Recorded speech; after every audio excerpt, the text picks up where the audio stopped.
I don't think people quite get how scary the power outage in Portugal and Spain actually was, and how we can use this to like reflect on everything else that's happening in the world. You know, I have elderly family that live in Spain in a very rural area, and you know, they have health conditions, and it means that if something went wrong, they couldn't call for support, they couldn't call for medical attention because there was no phones. The phone lines weren't working, there was no power, there was nothing. You know, there was no lines of communication, there was nothing. I'd called the number and it was like, this line does not exist, because everything was out.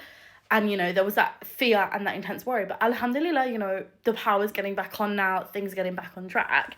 And, you know, whilst I'm very relieved that this is the case for Spain and for my family, and, you know, that inshallah everything will be okay now, that isn't the same for the people in Gaza. And, like, you know, I can see so many people are talking about this and saying, oh my gosh, we can't believe like the power went out of 2 whole countries and part of a third, like this is insane. And it's like, yeah, you know, especially for people like me who have family and know people in those countries. But what about the people in Gaza?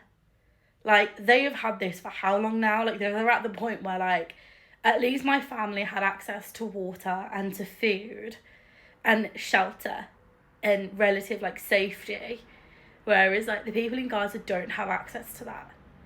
And I think it's just such a scary time that we live in at the moment. And I commented this on someone else's video, like, me personally, I don't even know what I can do to help anymore. You know, during the Ramadan, we was able to donate to Gaza. You know, they were letting food and supplies and things go into the country. But they're not letting those things go in anymore. So how do we help? You know, protests and all of this are being shut down because governments aren't listening, governments aren't doing anything. So how are we supposed to help? You know, I felt so powerless sitting here, being unable to reach my family for a very relatively short period of time. And then I think about like the people in Gaza, the children, the mothers, the fathers, our brothers and sisters. Like, what are we supposed to do?